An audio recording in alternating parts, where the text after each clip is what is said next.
என்ன இவ்வளோ சீக்கிரம் விடிஞ்சிருச்சா? அப்படி தான் இருக்குது. தினமும் படுக்கிறதும் தெரியல, காலையில் விடியறதும் தெரிய மாட்டுது.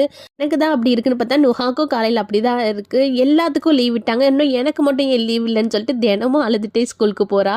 காலையில் பார்த்திங்கன்னா அவளுக்கு பிரேக்ஃபாஸ்ட்டுக்கு கிச்சடி அண்ட் கட்டு சட்னி தான் கெட்டி சாப்பாடெல்லாம் கெட்டி கொடுத்துட்டு அதோடு அவங்கள சமாதானம் பண்ணி ஸ்கூலுக்கு அனுப்புறதுக்குள்ளே போதும் போதுன்னு ஆயிடுது. இன்னும் 2 டேஸ் தான் சொல்லிட்டு எப்படியோ வந்து ஸ்கூலுக்கு கிளப்பி விட்டாச்சு. 2 பேர்த்தையும் ஸ்கூலுக்கு அனுப்பிச்சா தான் நமக்கு ஒரு ரிலாக்ஸாகவே இருக்குது. வரும்போது பார்த்திங்கன்னா சிக்கன் வாங்கிட்டு வந்திருந்தாங்க. அதை வச்சு தான் வந்து இன்றைக்கி கிரேவி மாதிரி பண்ணலான்னு சொல்லிட்டு ஸ்டார்ட் பண்ணிட்டேன்.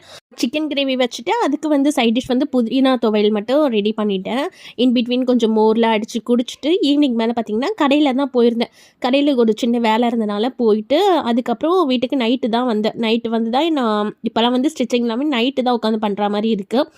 அதுக்கப்புறம் ட்ரெஸ் ஆர்டர் இருந்துச்சு. அதையும் நைட் ஃபுல்லாக உட்காந்து ரெடி பண்ணி முடிச்சுட்டேன். இப்படி தான் அந்த டே வந்து ஃபுல்லாகவே எனக்கு இருந்தது.